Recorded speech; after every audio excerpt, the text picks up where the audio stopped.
Hello, this was meant to be live, but things happen, internet dies, so we're going to make it work. So I'm recording this, and hopefully you all will be able to see this on the Focus Aphasia YouTube channel. So I thought I would talk about some of the work that we've been doing for about 4 years in my lab here at Indiana University. So I've entitled this talk, Test-retest, Reliability of and Importance of Task on Linguistic Information from Spoken Discourse in Persons with Chronic Aphasia. It's a mouthful, but it does talk about hopefully everything we highlight today. So a few acknowledgements. Some of these studies have been grant supported, and when that's the case, I'll highlight that on the slide. No other financial or non-financial disclosures, and a huge thank you to participants and colleagues who helped make this happen and are continuing to help make this happen. We've got a lot of ongoing studies as well. And an acknowledgement about all of this work being conducted at IU, which is built on the ancestral homelands of the Miami, Delaware, Potawatomi, and Shawnee people. So I'm going to be talking largely about monologic discourse. I really like Armstrong's definition of discourse, which I've highlighted there at the top in blue, which is language beyond a single simple clause used for a specific purpose. And within this, you've got a range of things that fit the bill of being discourse. Monologue is one that I look at in particular because it gives me a little bit of experimental control, but it also elicits a lot of connected speech and language. It usually is elicited using semi-structured tasks like tell me about, or here's an image to look at. Can you create a story with a beginning, middle, and an end? Then you've also got discourse that is much more spontaneous, free speech, and dialogue. So talking between at least 2 or more people. And this, of course, is even more complex than monologue. Experimentally, it's a little bit more complex as well, but it's equally informative and very, very pertinent for what individuals with aphasia want to improve, which is their ability to spontaneously speak with others. But for today, I'm going to be focusing on monologue discourse here in the center. We've recently completed about 3 studies with a 4th that's ongoing that really looks at how language changes across task and time in individuals with aphasia. And I'll talk about some of those studies, all of which have been published at this point. So if you're interested in reading more about them, you can find those on Google Scholar underneath my profile. And of course, I would love discussion, but we're having to do this in a remote and asynchronous environment. So if you do have any feedback and thoughts, please send me an email. You can find it on my website, neuralresearchlab.com, or on my Indiana University faculty page. Also on Twitter, if you follow me, I'd love to have some discussion on there. Most of the people listening to this know why discourse is important, but I want to be clear about why I think it's very important and why I think we need to improve the way that we measure spoken discourse in aphasia. First and foremost, there are very few validated assessments that evaluate discourse. The large proportion of assessments in the history of evaluating aphasia have really looked at isolated processes like naming and repetition, and they're well-validated, reliable assessments. Validation and reliability has been comparatively less evaluated in spoken discourse, but it's no less important. When I talk about validation, I mean asking what stakeholders want to talk about, what's important to them. Is it ecologically valid? Does it take into account cultural and language specificities? Things like that make these tasks more valid. And then reliable is how well they elicit good language or robust language when they're administered more than once, just as an example. So we really need to do that for spoken discourse tasks. But there are several benefits to acquiring and analyzing discourse that I think overcome a lot of the barriers that are also associated with it. The biggest barriers that we've identified in prior studies are time it takes to acquire and analyze samples and tools, what we can actually use to assess samples. And we're working on alleviating those barriers. We're not the only lab that has identified those. This has been a long understood issue in the study of discourse in aphasia, but stay tuned. We're hoping to really address those barriers with some of our ongoing studies. Some of the benefits, though, that I think are important to highlight is that when you elicit discourse, you can look at language processes and even broader communication processes that are spanning across levels, which I'll show you in a second using Dipper and All's 2021 framework of discourse. And I also want to highlight, you can look at multimodal things, which is something that my lab has started to do more, such as manual gestures. How do those actually add to, clarify, disambiguate speech? And that is a thing that we find happens a lot more often. People gesture more often in discourse than they do on isolated tasks like naming or repetition. And then the other issue that we're hoping that overcoming barriers with discourse analysis will lead to improvement in identifying residual, very subtle language impairments in people who test above the aphasia cutoff on many of these standard assessments, like the Western Aphasia Battery. It's well understood that that is one way to identify aphasia, a standard battery like that, but many individuals still complain about their language not being like it was, even though they score above the aphasia cutoff. And so looking at their discourse might be one way to point out some residual, even if they're very subtle, language impairments. So at the moment, because of some barriers that I mentioned, analyzing discourse is not standard in clinic or research. There are a group of us who are very passionate about it, and we're trying to push it forward, but we understand we need to overcome some of these issues like validation, reliability, time, and tools to make it feasible to integrate discourse into common research and clinical practice. So there are many different components to discourse. I really love this framework that Dipper and her team put out in 2021. And I tend to look at linguistic and propositional, which are the two foundational parts of language, such as syntax, lexical semantics, phonology, sequencing, semantic content. Things like informativeness would fit into propositional, for example.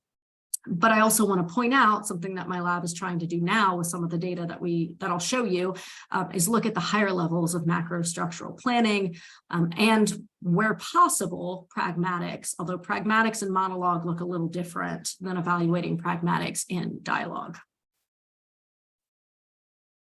So I first want to start by introducing two studies, really focusing on one study, but two studies looked at this with different statistical frameworks that evaluated how language is different across tasks in people with and without aphasia, highlighting the importance of considering what task you choose in then understanding what type of language you might actually be able to get out.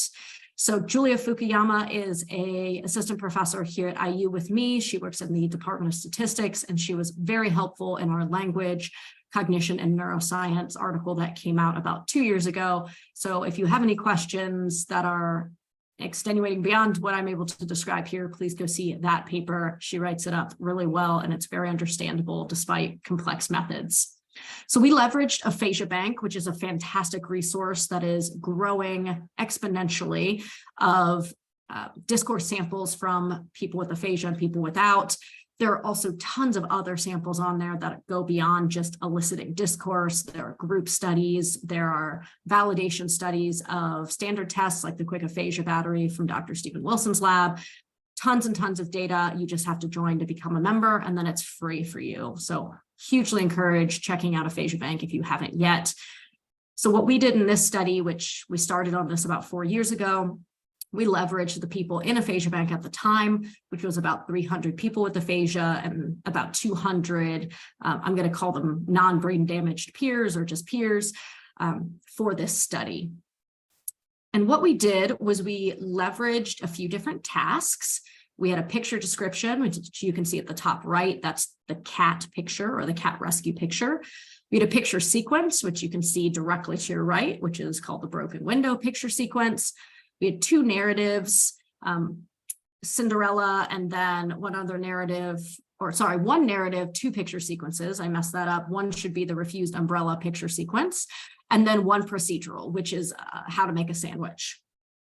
From that language data, we extracted a variety of linguistic variables for this study on word class, part of speech, and then morphosyntactic form like tense.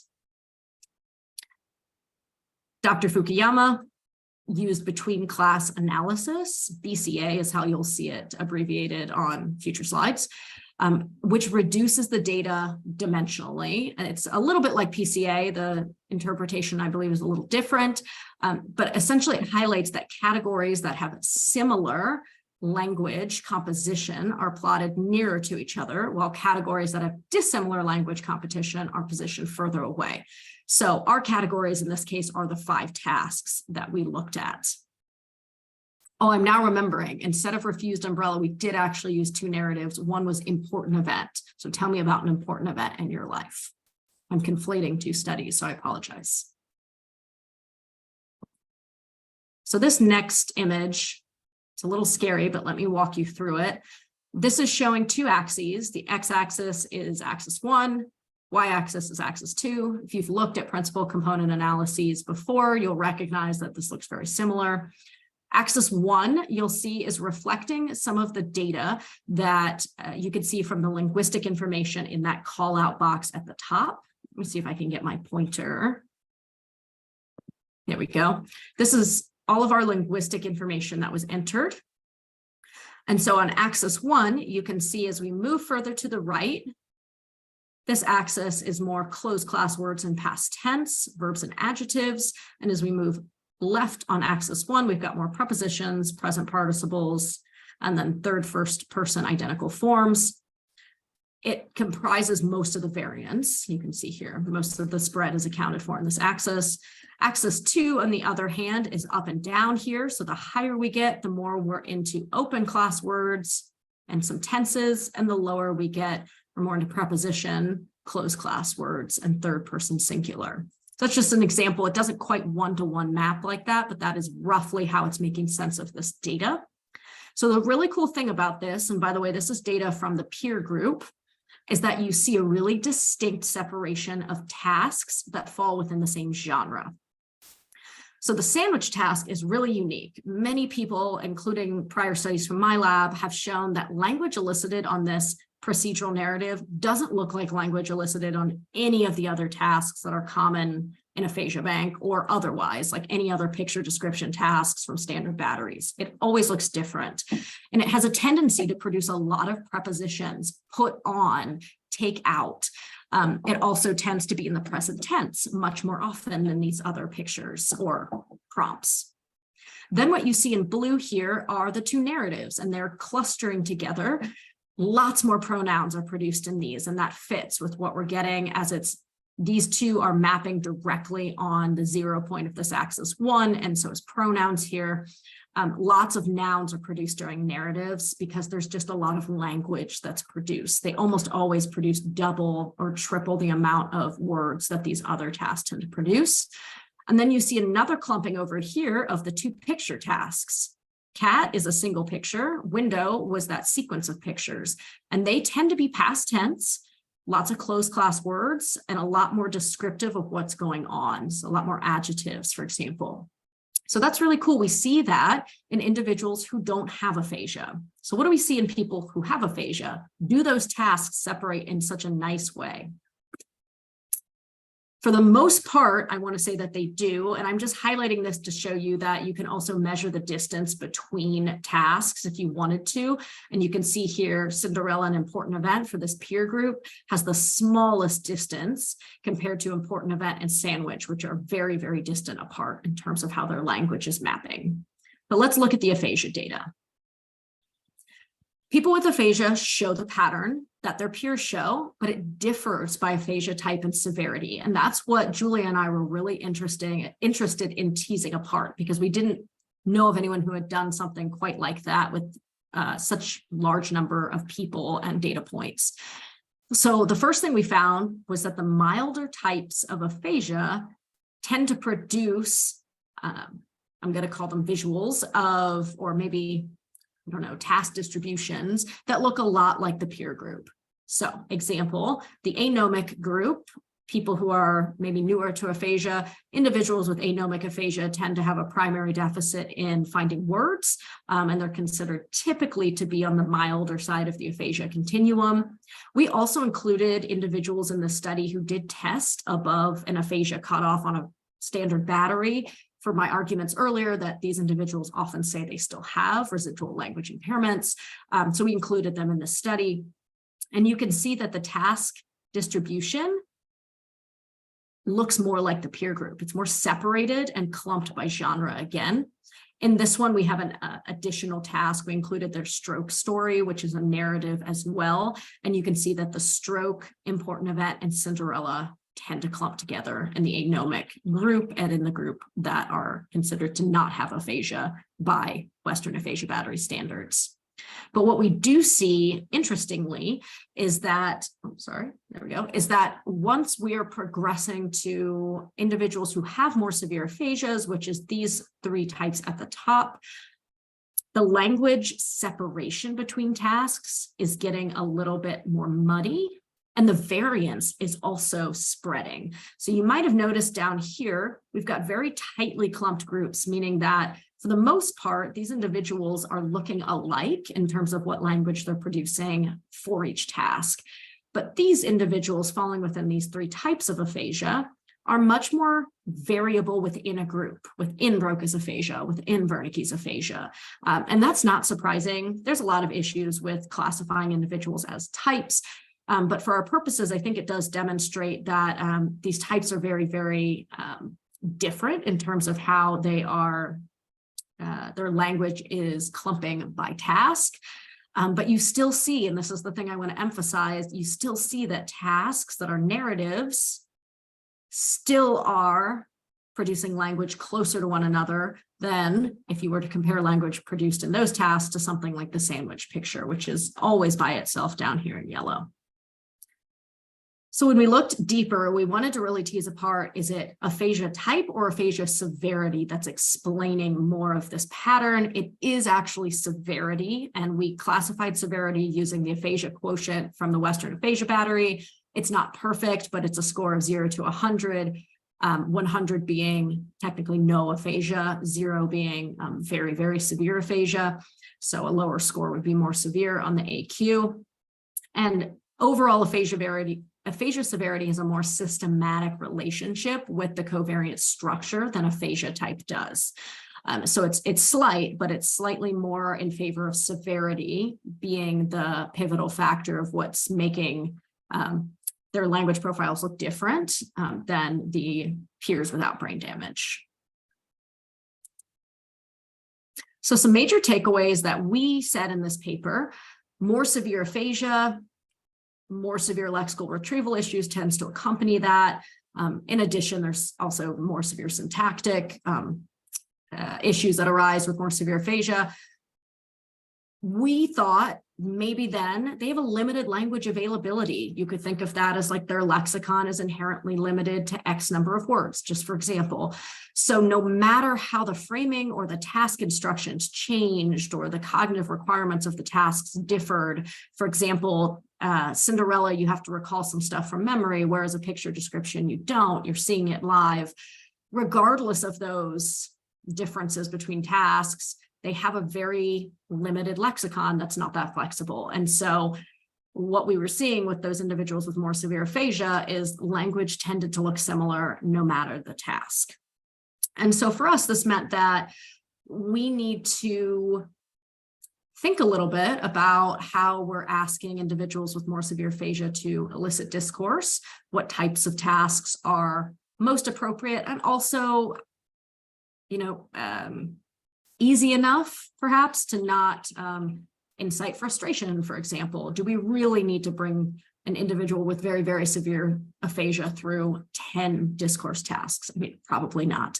But this made us think a bit more deeply about what task would we choose and why, and that's an ongoing discussion we're having in our lab. But it also made clear on the other side of the spectrum that those individuals with more mild aphasia, the importance of collecting many different tasks during discourse elicitation is huge.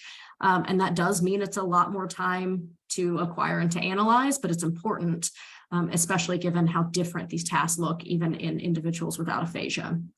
Now, of course, this is a limitation, and we looked very distinctly at linguistic processes in this study. This is not at the macrostructural or pragmatic level, really not even at the propositional level. And so we want to look and see if that's the same. Do we see a distinct task structure difference when we look at different levels? And a recent study by my colleague, Marion Lehman, came out that said maybe this difference by severity and type in tasks actually doesn't hold at a conversation level. So when you introduce dialogue, even with different topics of conversation, you don't quite see the same separation as you do with monologue. So I want to limit us to thinking that this is perhaps a monologue finding, that we have such distinction between tasks at the linguistic level. And the clinical implications for us, I talked about a little bit earlier, but just carefully thinking about what and how many tasks to choose when you want to get a really accurate sample of language ability from individuals with aphasia. So that led us to what we've currently been doing for the last 3 years, and that we are now doing very closely working with Carnegie Mellon University on a Aphasia Bank renewal grant to collect a huge amount of information on test-retest reliability of very commonly used discourse measures. These, for the most part, right now, the primary outcomes are linguistic and propositional. But again, we're going to try and look at macrostructural and pragmatic, hopefully soon. So what I'm going to show you here is a ASHA Foundation sponsored study, the New Investigator Grant in 2019, got it right before the pandemic. So all of this was done virtually, which was a fantastic learning experience for my lab. That's taught us a lot about how to best do virtual assessments and navigate a lot of tech differences. So if you have any questions about virtual assessments, I'm happy to chat about that as well. So I am very interested in test-retest reliability. This is closely related to something called measurement invariance, which I won't talk about today, but that's also very important to consider.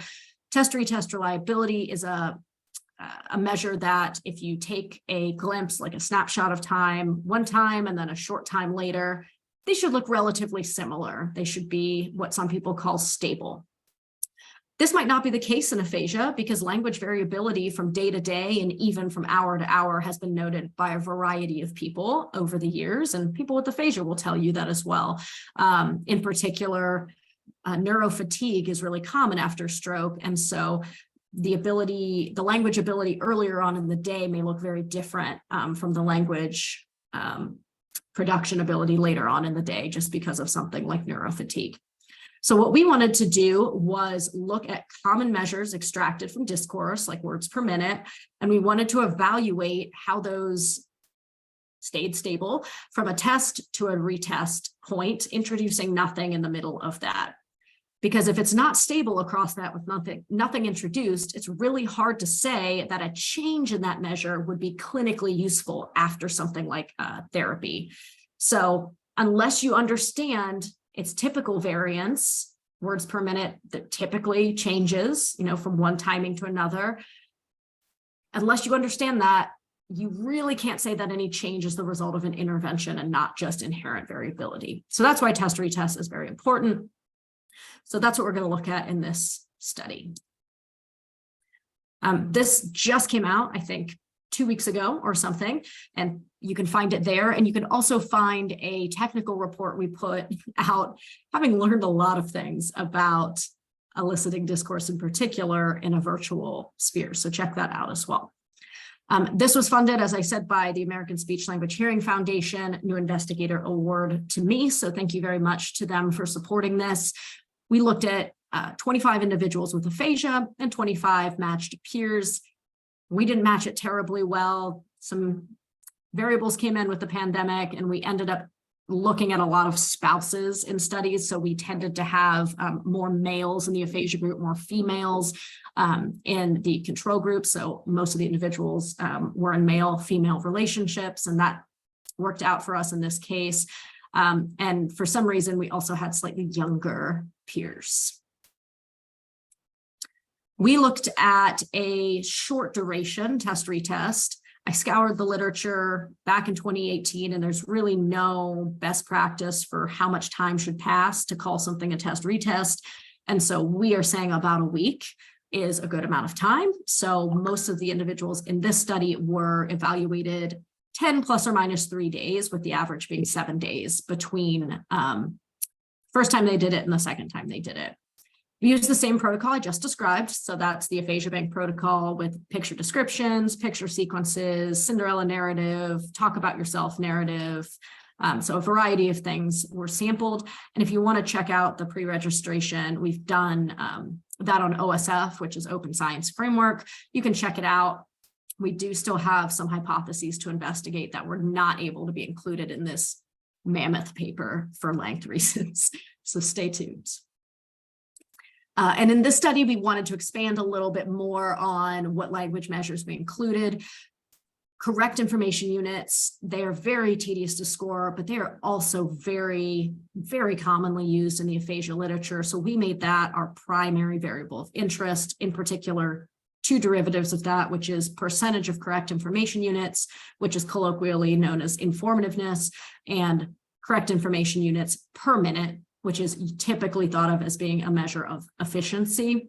And then we had a bunch of secondary dependent variables, including a variety of lexical, semantic, and morphosyntactic measures that I'll show you on this next page, I believe. There they are. So we grouped them by what we thought that they measured, or the proxy of language that these things measured. So you can see we have a lexical semantic group, fluency and efficiency group, syntactic, informativeness, lexical diversity, and gross output. Again, this is just the best way that we thought we could theoretically group these. The ones in bold are ones that don't fit nicely in one category. So you can see, like tokens, for example, are in both lexical, semantic, and gross output, but where they are bolded is where we tended to talk about them as being more often thought of existing. So tokens in a lexical semantic framework. This is a schematic of what we actually did. So I described to you the 10 plus or minus 3 days. We also, a big part of this grant was looking at rater reliability, because it's incredibly important that you have consistency in raters for discourse data. That's a huge amount of words. There's differences in how labs define utterances. There's differences in what labs code. So we were very focused on inter and intra rater reliability. I don't have that data on here, but if you want to check out the paper, it was surprisingly very high. We did do quite a bit of training, and documents we used to train our raters are on the Open Science Framework if you'd like them. In order to look at test-retest reliability, there's quite a few different ways to do that. We had continuous measures, not categorical measures. So we used the intra-class correlation coefficient in particular to do this. We wanted to be stringent, so we looked at absolute agreement. So for instance, tokens, were they the exact same at test and at retest? We also wanted to look if there was a systematic difference between test and retest. It's another way to look at reliability. So was there, for instance, a significant increase at retest in tokens than at test? Another way to look at magnitude of the relationship is, of course, a correlation coefficient. And then the last thing we wanted to do is calculate something that told us about how much change would need to be modeled in a score for it to make a minimally detectable change in a clinical environment. This is a relatively well-used score called MDC. We use 90% as our confidence to calculate this, and it's saying that it'll say for each group and for each measure, what amount of change, for instance, in tokens, would need to happen after any intervention for it to be considered change beyond test-retest variance. Hopefully that makes sense. If not, please contact me. I'm happy to elaborate. Just a little overview of a correlation matrix between all those measures in our aphasia group and our peer group. Now, the point of the study was not to say that the peer group is a control to which the aphasia should be held accountable. That's not the point. We wanted actually to look at the fact that the peer group is also highly variable, and to just really compare the two descriptively. And one of our major conclusions of the paper is actually that the peer group should not be used as a control because they look very different, right? The language they produce is very different from people with aphasia, so it doesn't make sense to use a peer group to norm discourse measures or anything test-retest related. So here's some characteristics of the aphasia group. From this study in particular, we did have to exclude two people who only had very minimal data for 2 tasks because of frustration or difficulty. So that is also something that we need to reckon with and improve. But we did have mostly good retention. So you can see 23 out of 25 did all the tasks.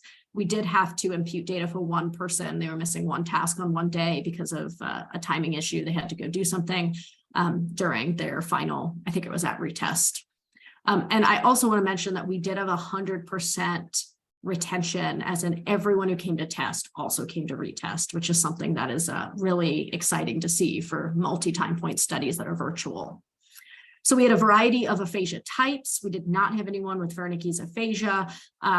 We did, again, for the same reasons as I talked about earlier, include people who scored above the Western Aphasia Battery cutoff score.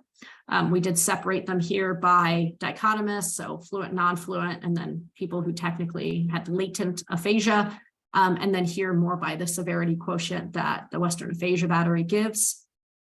Most of the individuals had extremely good auditory comprehension.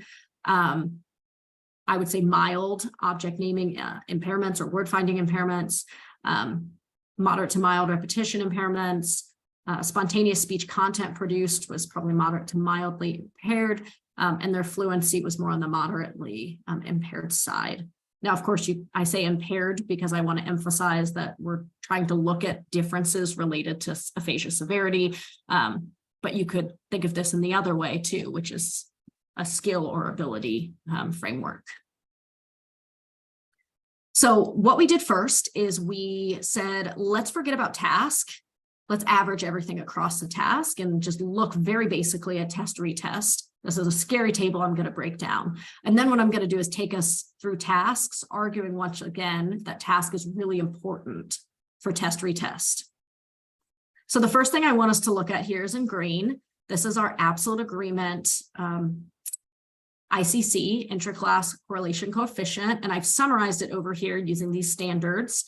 And we're going to consider anything that's good as an average, in parentheses are confidence intervals, but anything good as an average, we're going to say is acceptable for our purposes. If you just have a little glimpse across here, you'll see a lot of goods, a decent number of excellents, a few moderates, and a few poors in both individuals with aphasia, which is the second line in every group, and individuals who are the peer group, which is the first line in every group. It's all organized by proxy. I combined some of them over here. So this is lexical, semantic, and informativeness, fluency and efficiency, and syntactic. Overall, surprisingly good agreement in both peer group and individuals with aphasia if you average across tasks. If you look at the two other ways of looking at test-retest, so is there a significant difference from test to retest, and what's the magnitude? Overall, the magnitude is really strong for almost everything, but there is a significant difference at retest for tokens. People tend to talk more at retest, and for speaking duration. People tend to talk more at retest.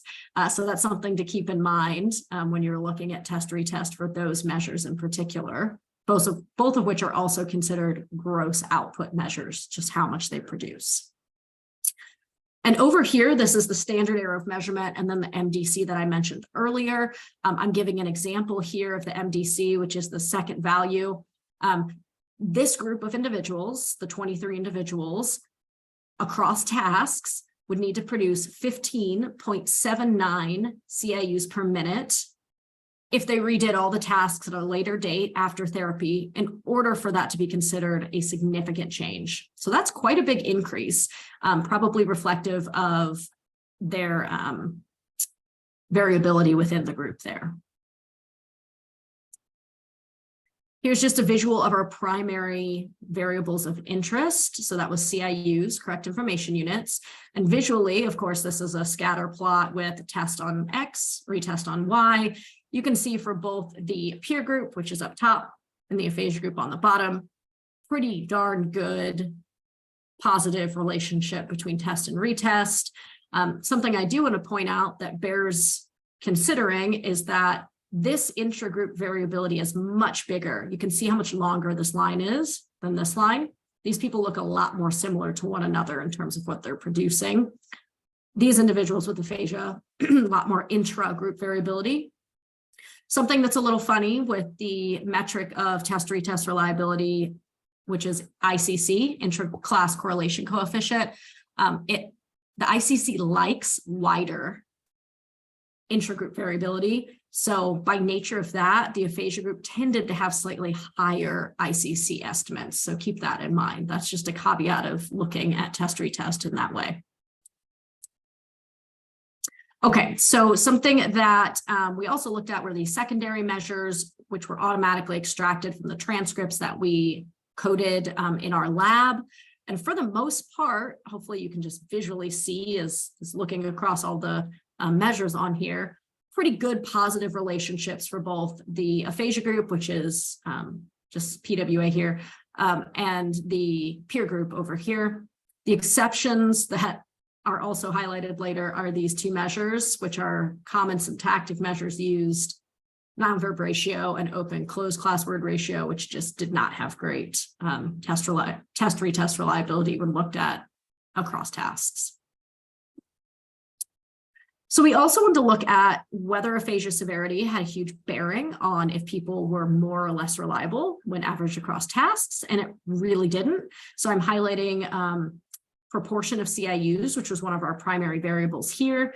And I've just done a facet graph of individuals who have latent aphasia with their aphasia quotients as a call out here. Mild aphasia, moderate, and severe. And I've added a little slope line so that you could see that pretty much all groups had a very positive slope, very similar at test and retest. And that is similar again down here for our other primary variable of CIUs per minute. So aphasia severity, not a huge bearing, at least when we averaged across tasks. And then we also wanted to look at if the actual word length produced had any impact, especially because people tended to produce fewer words at test than retest. And it didn't have as big of an impact as we thought. You can see here, I've separated the aphasia group only into whether they had a high average token production versus a low. I used a median split to do that. And you see a similar slope. So again, the tokens that they produce don't seem to have a huge bearing on whether or not their test and retest measures look similar. Okay, another scary graph, but stay with me here. So one thing that we can look at by doing this is whether there are metrics that are particularly more reliable than others. And I want to argue that there are. In particular, lexical and informativeness measures that we looked at and the fluency and efficiency measures that we looked at were much more stable for the peer group than the syntactic measures. You can see there are 0 measures down here that meet our criteria of being good or better for the syntactic measures. This is again intra-class correlation coefficient. Surprisingly though, for the aphasia group, they had very decent number of acceptable metrics across tasks. These are all the tasks highlighted here. So that's pretty promising in that a lot of these commonly used measures might actually be very reliable. Overall, if you look at the magnitude of reliability, like if it's good or excellent, the excellence tended to live in these two rather than syntactic. And you can see that here, good, good, good, good, good, good, versus up here, excellent, excellent. Here's another excellent that I'm missing somewhere. Yeah, the fluency and efficiency measures are in particularly stable measures. And if we look at it by task, so this is now looking downwards, you can see that individuals with aphasia, for the most part, have a pretty similar number of metrics that are reliable across tasks, with the exception of our friend, the procedural sandwich task, which kind of poked fun at earlier as well as being living on its own. It is once again living on its own here, and it doesn't produce particularly reliable language from test to retest. If you talk to people with aphasia after they do all these tasks, they often find that the sandwich task, they just don't have a lot of information to produce. So the shortness of the sample may be one thing that's coming into play. And that's true. We did look at sample length and whether that had any bearing on sandwich, and it does tend to have more bearing on its reliability than the other tasks. But that's probably not the only reason. It's probably also not a very cognitively interesting task. It's like, tell me how to make a sandwich. It's very, very simple. So maybe people are putting in less effort, they're finding fewer words during it. I don't know. But it is, once again, producing less reliable metrics. Okay. So the major conclusions that we drew out of this paper, which again just came out in JSLHR, if you'd like to read it in its entirety, lexical informativeness, and in particular, fluency and efficiency measures tend to show the best test-retest reliability, at least across these monologue tasks. Again, this is monologue. So they're probably the ones that are going to be most sensitive for demonstrating change after therapy. And again, we don't want to use our control group as our peer group as a control group. You probably just noticed they're less reliable than the aphasia group if you look at each measure and each task. Test-retest reliability is very important because there are huge differences in each task and for each measure. So it's a great idea to collect more than one time point baseline. Of course, a single subject design where you collect many before starting therapy is ideal for statistical analysis, but sometimes that's just not possible. So even a test-retest framework, which is 2 times, even in the same day, morning and evening, can be really useful in identifying typical variation in your measure of interest. So what are we doing, right? What's coming up? I mentioned we're working on a larger study with Carnegie Mellon University. We're aiming to collect 100 individuals with and without aphasia on a test-retest paradigm. We have massively elaborated on the aphasia bank protocol. We've added 3 or 4 more procedural narratives to try and tease apart. Is it just that goofy sandwich task, or is it all procedural narratives are a little bit different? And we've also added some fun tasks that have people elaborate on things like a neutral keyword like hotel, and they have to tell a narrative about it. So it restricts a little bit of what they can talk about, and it draws more on autobiographical memory. So we want to try and play around with a bit more cognitive component and see if that impacts things like test-retest reliability. Working closely with key stakeholders to validate discourse solicitation procedures and eventually analysis protocols, stakeholders being individuals with aphasia and speech-language pathologists. Dr. Sarah Grace Dalton and I are starting this, and fingers crossed we'll have some interesting results to talk about in the next 1 or 2 years on that.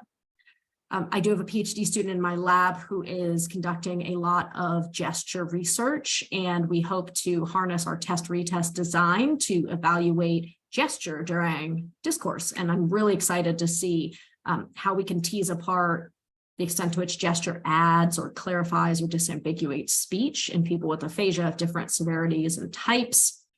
And of course, something many people know me for is inner speech. Another PhD student in my lab has done some great work on inner speech. Brand new paper just accepted, I think in aphasiology last week, talking about different ways of measuring inner speech and aphasia. And I hope to one day integrate, is there a relationship between what and how we think in our heads and how we measure that with how what we produce out loud in spoken discourse? Some nuances to that. So we'll definitely be thinking more about that, and I'd love to hear your thoughts. So apologies that this is less discussion-based than I intended, but hopefully this sparked some conversation on Twitter, on my email. I hope to go to ASHA this year. I'm almost always at Academy of Aphasia, I think virtually this year, and at Clinical Aphasiology Conference. So please find me to continue these conversations. And if you'd love to collaborate on any of this, we love that as a lab, and I would love to talk to you more. So please don't hesitate to reach out. Big thank you to my lab members. We have fantastic undergraduates, master's students, PhD students, a postdoc who's recently left, and some project managers who make this all possible. To my Focus Aphasia community, you all are amazing, especially Dr. Manaswita Dutta. She helps me run all of these great lecture series and schedules these awesome workshops that we do and writing groups that we do. And the Aphasia Bank team in particular for making this huge resource and now letting me join this team in a more of a leadership role. Of course, my individuals with aphasia who choose to participate time and time again in studies, thank you. And the clinicians that I interact with who constantly make me think outside the box and make me consider different perspectives. And of course, funding bodies that have made this all possible. Thank you very much. And again, reach out if you have any questions.